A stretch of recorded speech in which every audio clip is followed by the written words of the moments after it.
Can everybody hear us okay? Can everyone hear us okay? Okay, good. Yes. All right, sound is working. Perfect. All right, then let's get started. Hello and good morning to everyone. Welcome. This is our 5th and final webinar of our series, Blame It on Our Brains, the Science Behind User Resistance to PLM Adoption. I want to thank everybody for joining us this morning. On our agenda today, I'm going to do a quick little introduction of our company and us, and then we'll get right into our presentation for you. And at the end, we'll have a Q&A like we normally do. So to begin with, we are Share PLM. We're a technology education company, and we strive to help other businesses structure and develop their training. So we specialize in product lifecycle management and getting users up to date with their IT systems and softwares. So I am Heather, and I'm from the United States. I studied marketing and Spanish, and I also have a background in bilingual education. For Share PLM, I'm the copywriter, so I create and edit all of the content to perfect it for our clients. And my coworker and our presenter here is Miriam. She's from Switzerland, and she's our senior consultant at Share PLM. She has a background in change management, consulting, and user experience projects. So as I'm sure you noticed already, some of you typed a comment already in the box, but if you notice in the bottom right corner of your screen, you have a chat box, and there you can ask us questions or add comments throughout the presentation. So feel free to type us something there if you have any questions, and then at the end, we will answer them also. So that's all for our presentation. So I'll let Miriam begin with our great presentation for you today. So whenever you're ready. Thank you very much, Heather, for the introduction. So let's get started. So today I want to start with telling you a little story that will probably sound quite familiar to many of you. So we have a company that has decided to implement a PLM system.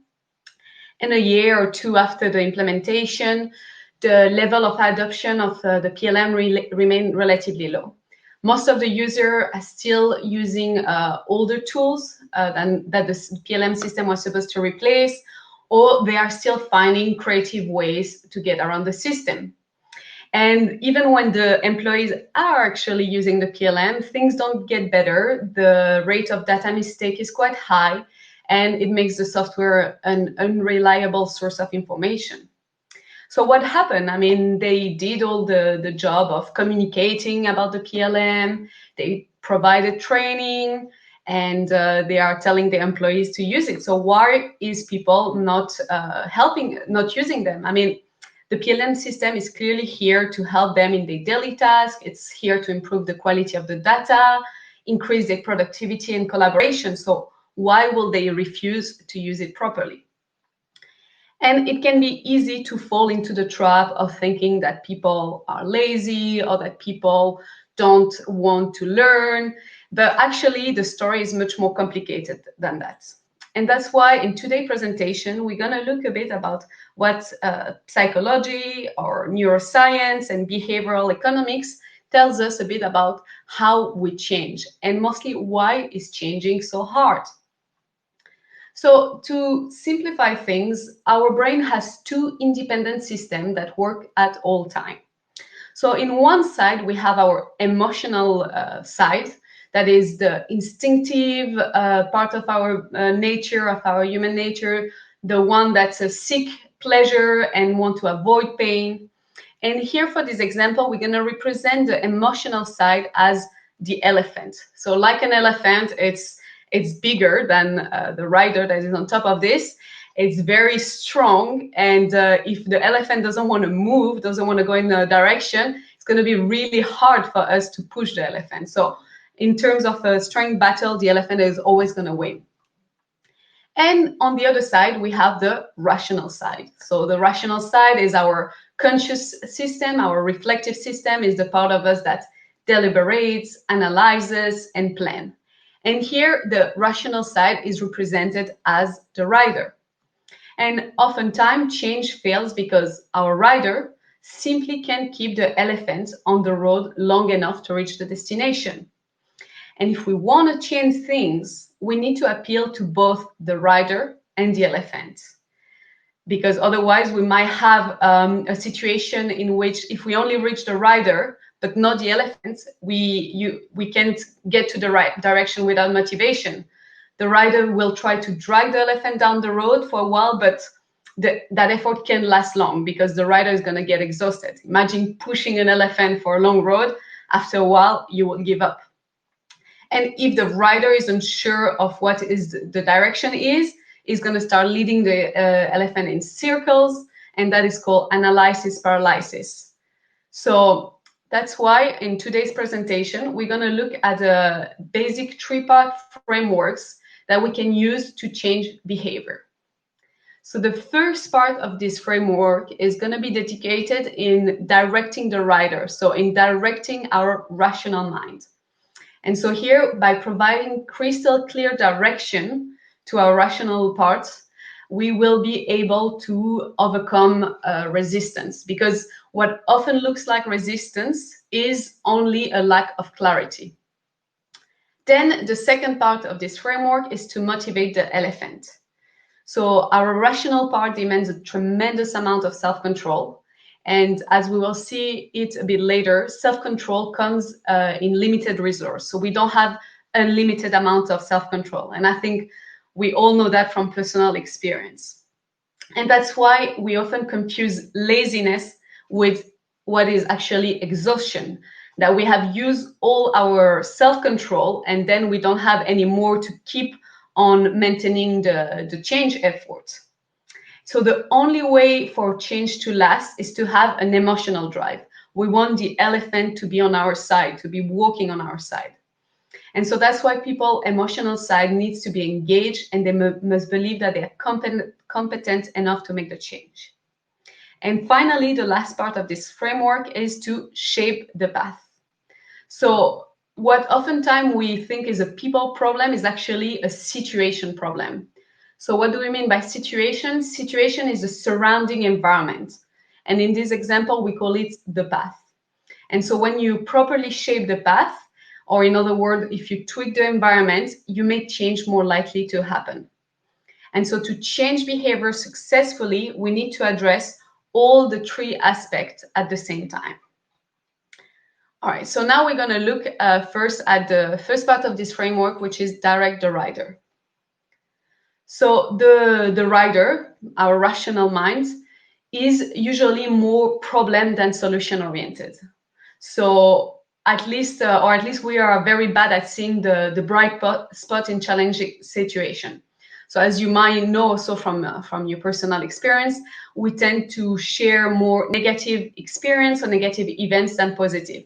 Our rational mind is much more focused on what is going to go wrong or what is not working rather than the positive side.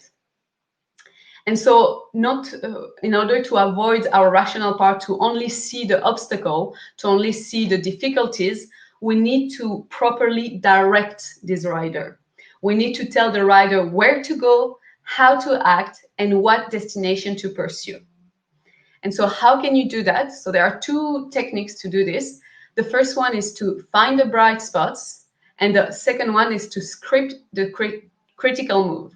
So what do I mean by here? So let's look at the first one. Find the bright spots.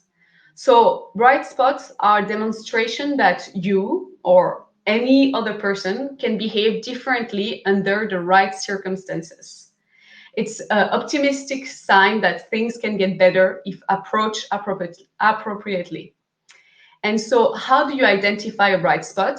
You should look around in the enterprise, what's working in a challenging situation, and how you can do more of it. So once you have identified a bright spot, you should see how you can clone it to the rest of the team or the rest of the company. Bright spots are going to be the best guidance to know what exactly needs to be done differently. So let me give you an example so it might make more sense for you. So here we have a real example of one of our customers that implemented a PLM system enterprise-wide. And after a few years, only one product team was actually using the PLM correctly. And so we ask ourselves, what is this team doing differently? Why is the only one that actually has all the team member using the PLM as the main source of truth, where all the data is accurate? And when we started investigating, we realized that what they did is that instead of when the PLM was first implemented, instead of rolling it out completely to their team, they start by focusing on only getting the CAD integration right. So they told their team, we're going to start only with the CAD integration. And once you will feel completely proficient with that, we'll move to something else. And so as an effect, the users didn't feel overwhelmed. They had the time to really learn how to use the CAD integration properly. They became confident in this process. And also they quickly realized the benefit of having all the data and this integration in the PLM. And then after they felt comfortable with the CAD integration, they start progressively on adding more features and process. So this is a great example of spotting a bright spot in your enterprise. So who is doing things a bit differently and is actually more successful than the rest. And then thinking about how you can clone that to the rest of the enterprise. So in this example, maybe CAD integration wouldn't be the thing that you could apply enterprise-wide, but you can apply the same technique of starting first with one part of the PLM that is the most relevant to the product team, obviously, and then going incrementally. All right. Then the second thing we can do to direct our rider is script the critical moves. So ambiguity is the main enemy of change. Any change you want to implement will require a transition from unclear direction into very concrete behavior.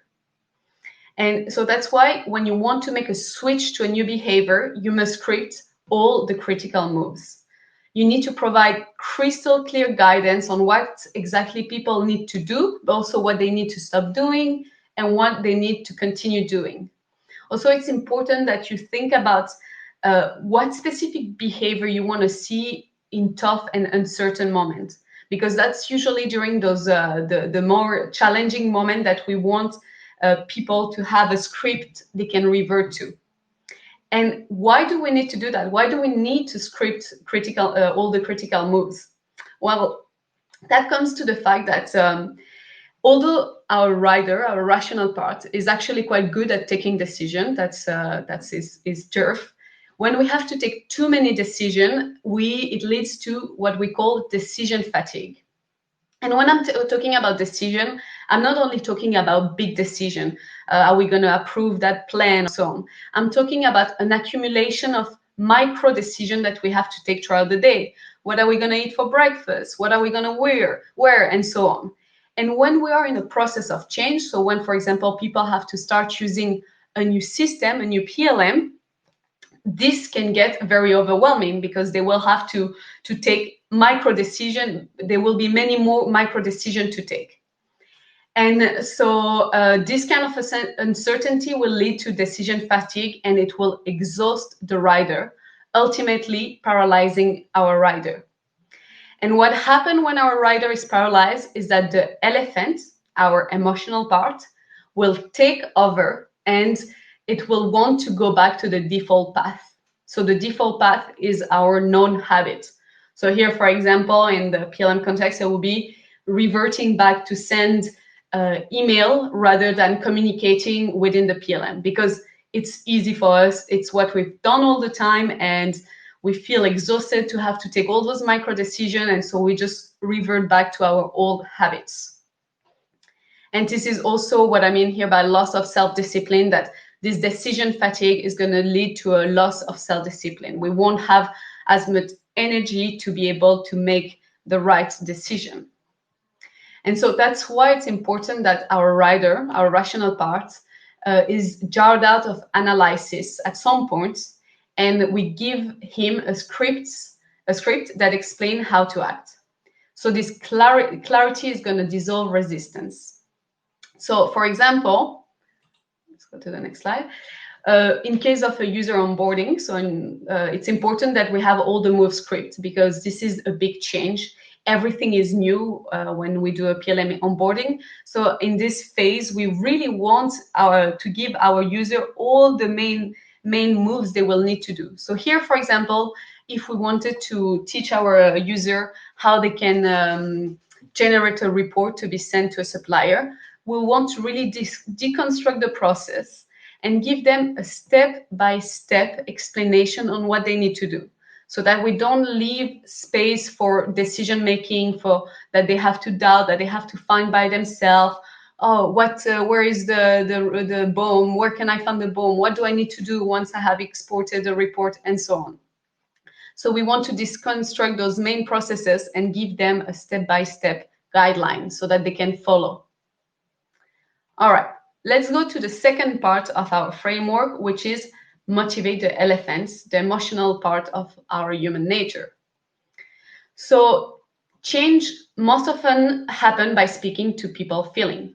Almost nobody gets motivated by telling them that the PLM system will generate a 10% higher ROI, except obviously if you are at the higher management level. But when we are talking about end user, they're not going to get motivated by this kind of more rational speak. We need to tap into the emotions. And there's a big difference between knowing how to act and actually being motivated to act. I think we also know that from personal experience. We know that we should maybe do more exercise, but there is a difference to waking up early to go for a run. So, but still, our first instinct is to try to teach and educate people rather than appealing to their feeling. Change effort doesn't happen in the analyze, think, change sequence, but rather it happens in the see, feel, change sequence. So first we want to see the change, we want to feel it, and then that will motivate us to actually involve ourselves, involve our emotional part to make the effort. So how do you do that? How do you actually tap into our emotion? So the first part is to find the feeling. Then we will want to shrink the change, and finally create an expectation of failure. So let me explain to you what I mean here. So we find the feeling. So our rider, as we saw earlier, is our rational part, and it has the ability to plan for a better future and sacrifice short-term risk for bigger long-term gain. Our elephant, on the other side, is the complete opposite. Our elephants, our emotional part, wants instant gratification. And on top of that, our elephants tend to wear rose-tinted glasses. So we have the rational that is more pessimistic, and the elephant that is like, no, everything's going to be all right. So to motivate our elephant, we must find the right feeling. Most often, it's going to be a positive feeling, but sometimes resorting to negative one can be the only option. So positive feeling, so they are here to encourage a feeling of creativity, hope, open mind into our user. And so yeah, it's a positive feeling is trying to find a way to instill hope, excitement, and optimism in people. So here, that to find what is the positive feeling for your user, you need to start with the why. So why have you started this PLM initiative? And mostly you need to understand for a specific group of user what they will get out of this PLM initiative. Because if you only tell them generic benefit that doesn't apply to them, you're not going to be able to generate this excitement and hope in our users. So it's important that we understand for each user group what are the motivation, what are the benefits, and this will be able to motivate the emotional part. On the other hand, sometimes we do need to resort to using negative feeling. So negative feeling, they're very good to sharpen, focus, and motivate people. So we all know, for example, that when we have a deadline to the next morning to finish a report, we're going to be much more focused and we'll finish this report in less time than we will have had if we didn't have that deadline. But also the other side of only relying on negative feeling to motivate people is that they also kill creativity and they kill flexibility. And on the long term, if you only use negative feeling, you're going to start losing the momentum. People are going to stop wanting to invest themselves. So what is an example of using a negative feeling? So if you, in case of, for example, of a migration from an old to a new system, you can tell the user that they will lose complete access to the old system in a month. And so here we are using fear as a motivator. We are using the stick to tell them, in a month, you won't be able to access your data, you won't be able to access your drawing, everything you have in this system. I mean, obviously we migrate the data, but you won't be able to use it any longer. All right, now, shrink the change. So beside from being motivated by positive feeling, the elephant needs to believe that he's capable of conquering the change. And this can only be achieved by shrinking the change, by making it smaller. So as I told you already, the elephant likes instant gratification and doesn't like doing things that don't have an immediate payoff. And so to get our elephant moving, we need to assure it that the change or the task that we are asking from our elephant won't be so hard. It's not going to be too bad. And so one of the best way to shrink the change is first to limit the investment we are asking for, and also to think of small wins that are within reach. So small little wins that people can feel like, oh, I've achieved that. That gives me this motivation to keep on going. Also, another important thing to know is that people find it much more motivating if they are partially finished with a very long journey than if they are the starting point of a much shorter. So that means that a sense of progress is critical for being motivated enough to see a change through. And also another aspect of shrinking the change is that our elephant, our emotional parts, get easily demoralized and spooked. So if we ask them a task that is way too big, the elephant is going to resist. And so that's why it's important that we provide constant reassurance on every step of the journey. So let me give you an example here as well of how you can shrink the change. So here, a good example, as I was mentioning, is thinking of shrinking this change in small wins that are within reach. So you can think of quick wins. So to come back to the team I mentioned earlier, the product team that first introduced the CAD integration. So what they did once the CAD integration was fully adopted by the team, they started thinking about what other aspect, other features of the PLM they were going to start introducing to their team. And so what they did is that they organized a workshop with the service and maintenance team to understand which data they needed from them. And based on those answers, they started adding those attributes to the PLM, and they started teaching the team to fill in those attributes. And so what happened is that because it's the service and the maintenance team, very quickly, all the team members from all the three teams were able to see the benefit of having this added information. And they were able to see that by adding this information, they were helping other area of the business. The results were very quick to show up. And that really motivated the team.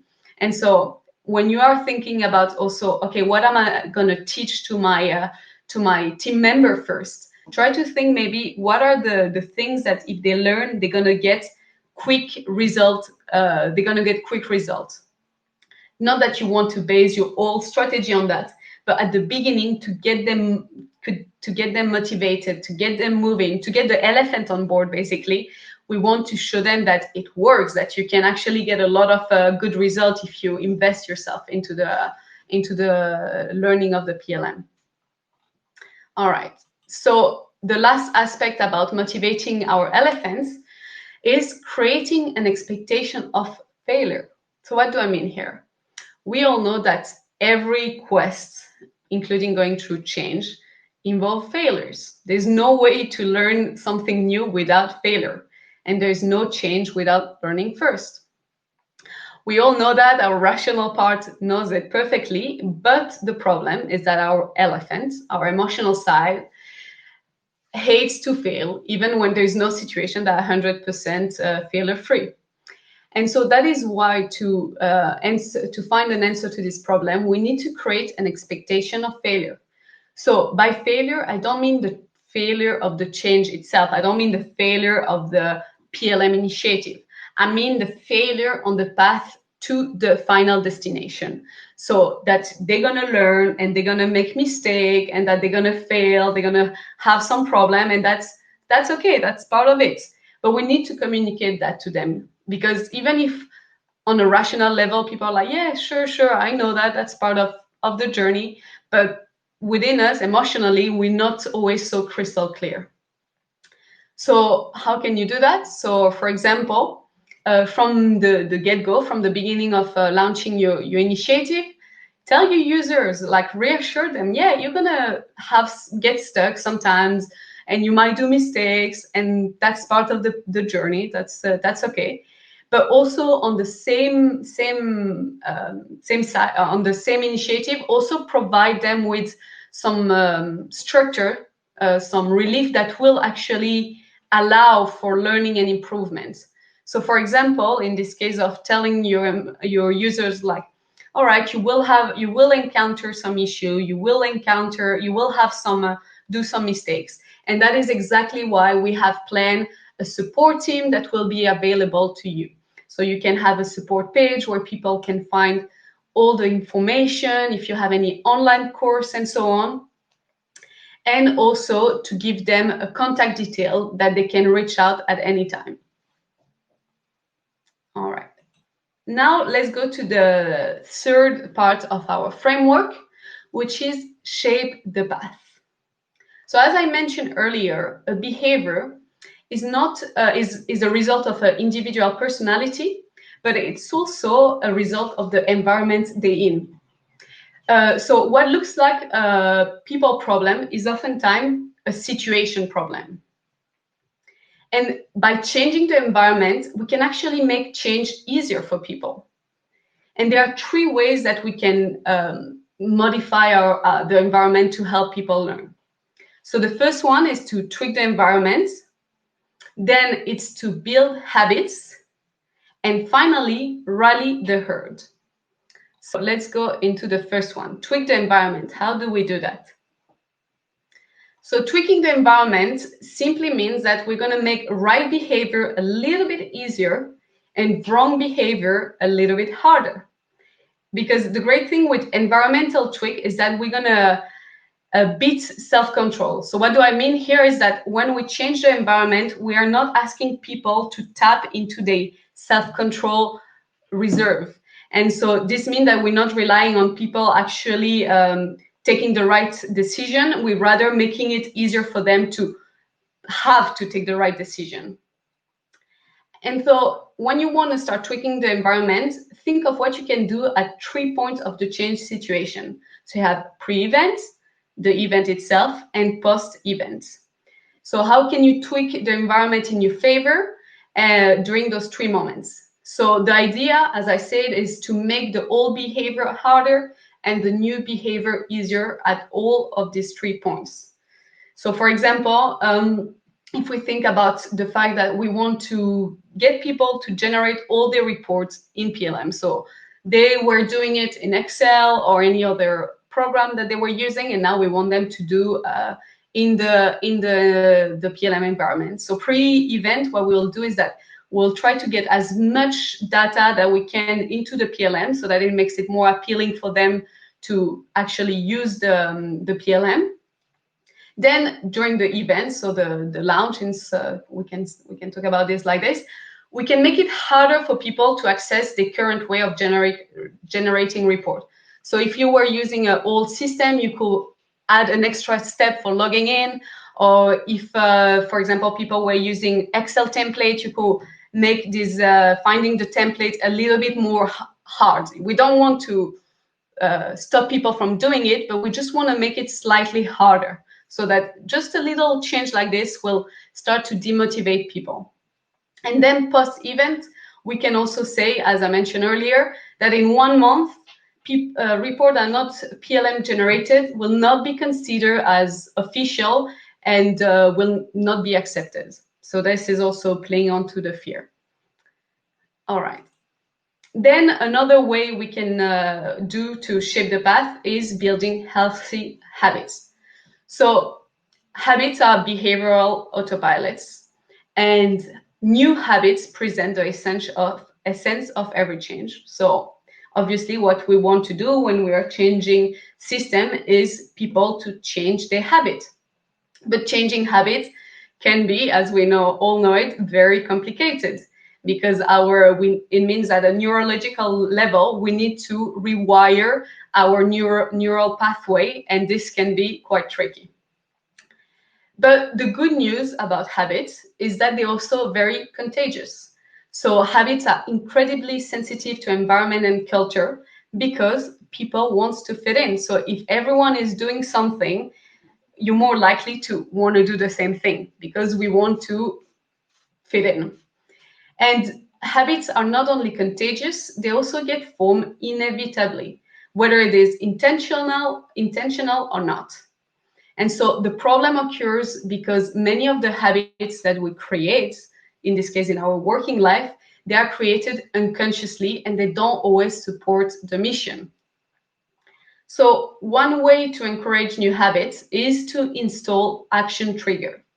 So action triggers encourage you to execute a certain action when you encounter a certain situational trigger, also called a reminder. So for example, here, there's many ways to do it, but maybe you could set up that when they open the browser, the default page is the PLM login page. It's a small thing, but it means that every day when they turn on, they open the browser, they are reminded of logging in the PLM. So action triggers, they won't make you do things that you really don't want to do. They're not that magical, but they can have a profound power to motivate people to do things they know they need to do. And a second way to encourage new habits are checklists. So checklists are very powerful at educating people, and they show people an ironclad way of doing something new. So here, for example, as I showed you earlier, the example of the onboarding of how to generate reports. So you could have those steps listed and you could put them as a checklist that could be printed and left on the side of the desk or so on, so that people can look at the checklist and just revert back to that. And finally, our third tool for shaping the path is rally the herd. So what do we mean here? So behavioral economics tells us that when we are unsure about how to behave, we look at others for clues. So this is how we learn. Like, for example, when you travel to a new country and you are not sure what are the norms, you're going to look at the locals, how they behave, and you are going to adapt your behavior to that. So the positive side of this tendency that we have, it's that when we, for example, when a leader shows us a desired behavior, then it's more likely for the team to follow. The negative side of this tendency that we have is that we will copy colleagues that are not taking the new PLM seriously. So if no one is really using it, colleagues or the leader is not using it seriously, we will not we will follow the example. And so that's why it's important that when enforcing the change, leaders need to not just tell them, oh, you need to do that. They actually need to walk the talk. So they need to ask themselves at a personal level, what should I do differently? And for example, like leaders should, or the team managers should start to say, I'm only going to accept a report that PLM generated. I'm actually going to look myself at the data in the PLM. I'm going to rely on that as the main source of truth. And so that will really motivate the rest of the team to actually follow. Another way to rally the herd is to find and train ambassadors. So ambassadors are typically team members that show a willingness to learn, to be more engaged, but also people that are in some ways quite influential within the team or very social. So they are going to be the one that are going to serve as a role model in within the team. And if other people see that, oh, they are actually taking this seriously, they're actually putting effort, they are using this, we are more likely to follow through. So in the end, with rallying the herd, it's about bringing more of the right people together and trying to communicate with everyone in the organization so that you're all in the same boat. And when you heard embrace the right behavior, publicize it, praise individual new behavior. All right, so so just to summarize a bit how we can successfully change behavior. The first part we've seen is direct the rider, so a rational mind. It's about trying to follow the bright spots, so trying to find example of how a team or an individual is doing the right thing and why is it working for them and how we can clone that to the rest of the enterprise. It's also about scripting the critical move, so we're not leaving our rational mind too many decisions to take and then feeling exhausted. The second part is motivating our emotional mind. And for that, we have to find the right feeling. So either positive feeling. I mean, I think the base should always be a positive feeling. So the why and what's in it for me. And sometimes we need for some aspect to use some negative one. Then we want to shrink the change, so make it smaller, make it chunk the amount of learning that people need to do. And then create an expectation of failure so that people don't get stressed out about making mistakes. And finally, we want to shape the path. So we want to modify the situation or the environment so that it's more prone to help people making the right decisions. So by tweaking the environment, we're going to make bad whole behavior harder and new habits easier. And also with build habits. So that's exactly about trying to install action trigger and also using checklists and rally the herd. So that's leaders must walk the talk and also trying to find individual in each team that can become ambassador of the change. And finally, last step, how do we keep the change going? So one thing that I really want to highlight is that we're not going to get people to change with only with punishment, only with negative feelings. Because if punishment is used too frequently, it's only a question of time before our elephant or emotional part start to see you as a splinter and start to disengage. A much better approach is to reward each tiny step done towards the new behavior and the new destination. So it's about finding the bright spot and also rewarding employee at every step of the process. So start by praising every small act, every time, notice and reinforce positive behavior. Really, reinforcement is a secret to getting towards the final destination. And also, one last thing, remember that change isn't an event, it's a process. Every process takes time. And so, yeah, so to not expect people to change abruptly and yeah, remembering yourself and remembering everyone that it's a long process, that it's normal and it's part of it. And yeah, so we have to stop creating programs that assume that we are rational and independent decision maker. We have to accept that our brain and social context influence our behavior and leverage those forces to our advantage rather than fighting against them. All right, so now to conclude, I just want to let you know briefly that our services, so we can also help you if you are in a change program and you need some help. We can give you some consulting. We can also help you build online course and training library. And also we have one of our service that is strategy session. It's just now we're doing it online. It's a day and a half, and we can help you understand why maybe your PLM initiative is stuck, and we can build a strategy for you. All right, so now let's go on to the Q&A. So if you have any question, you can type them into the quiz. into the quiz, sorry, into the chat, and we'll take a little bit of time now to help you answer your questions. All right. Here. Heather, are you here?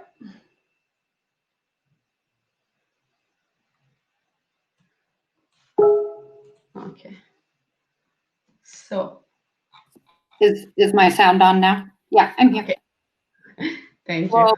Any questions now? Yeah. Oh, there was already a little bit of discussion.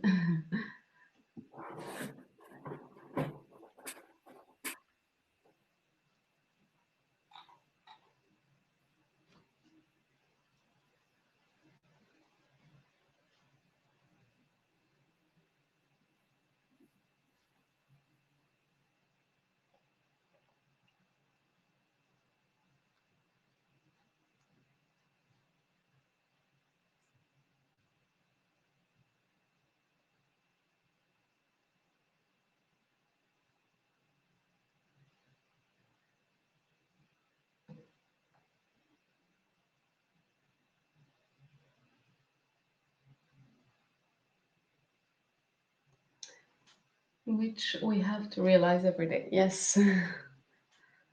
Yeah, definitely. It's I mean, it's a process. Obviously, we can get it right in one day, and we can only start applying little bits at a time, and it's also a trial and error. We're gonna try things that might have worked for someone else, and in our case are not working. But the only thing we can do is trying and seeing how people respond to that.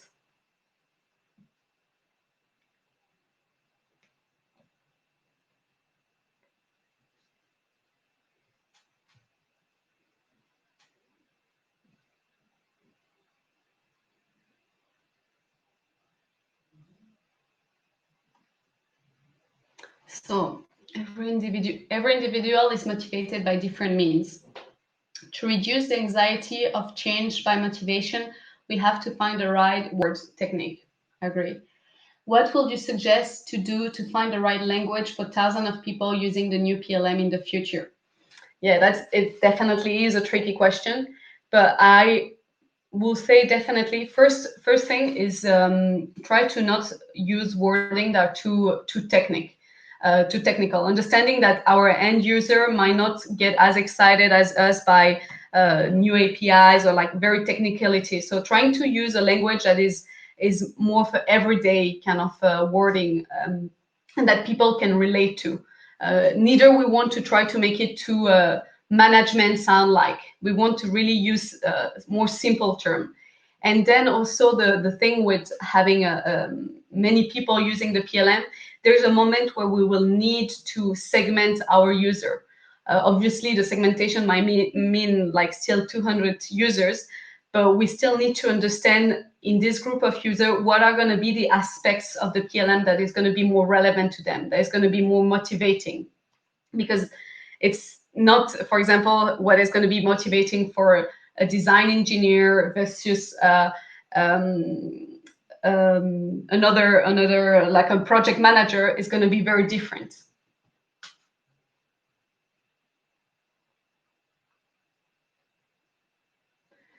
Hi, building incentive into the change program is also an important point. I think you briefly mentioned reward at the end of your presentation. What kind of rewards did you see working to motivate people to adopt new solution? Well, obviously that will very much depend on the every company and also what they are willing to put as reward.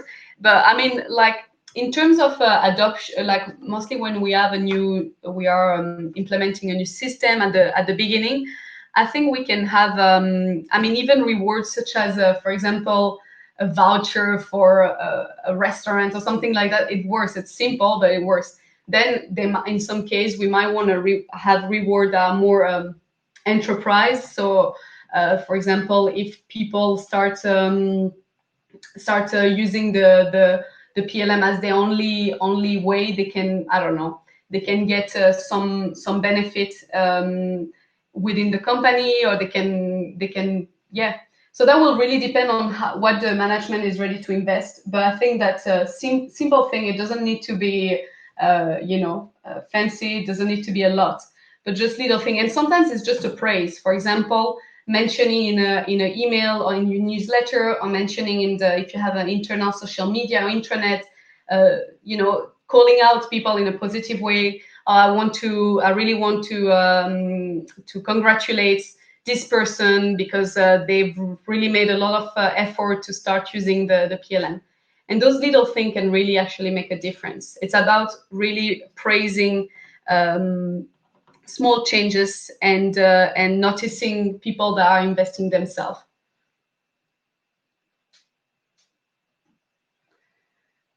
Thank you, and good question, Lionel. Rewards are great, but aim at the individual. We need to complement with demonstration of realized enterprise benefit. Yes, completely agree, Richard.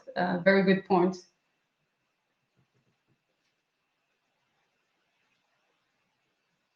And yeah, I think also to build up on what you just say, as we noticed for the one of the example that I mentioned, when the product team started to understand what data was relevant to other team, it actually really motivated them to see that what they were doing, what they were inputting into the system, really help, really benefit other department. Because sometimes in big enterprise, we really work like in a silo, and we don't realize how much what we do is going to impact other people. And I think bringing that back into perspective is actually can really help motivate people more than what we think. We do think about what's in it for me, but most people also get motivated by knowing that what they're doing is having an impact in a bigger scale, and is having an impact on other individuals rather than just a conceptual management kind of terminology.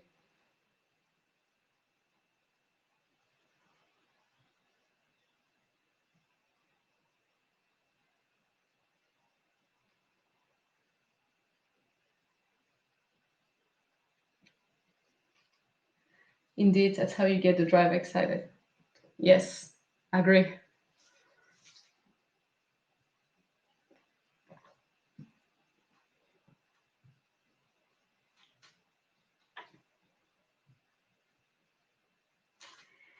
Team rewards also exist to celebrate change, e.g., building the change ambassador and acting together across the team.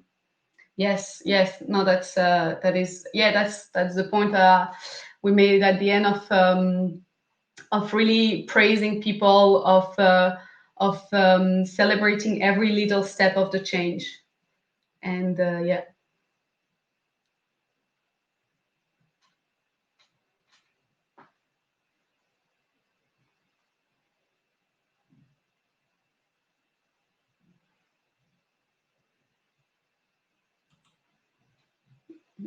All right. Is there any other question? If you have a question that come up to you after the webinar, feel free to reach out to us. You will receive an automatic email with the presentation as well as a recording of the webinar. And you will also have our contact detail. So yeah, if which happened to me sometimes, that question only come up to me afterhand. So feel free to reach out to us if you have any question. All right. Wait, another Beatrice is writing something. Thank you. All right. Thank you, everybody. Yeah, thank you everyone for coming.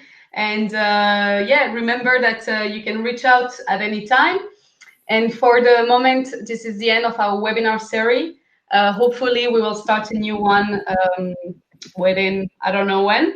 But if you follow us either on our website, shareplm.com, or on LinkedIn, or even on Facebook, we will be posting our future events. So if you wanna see other of our webinar, don't forget to follow us.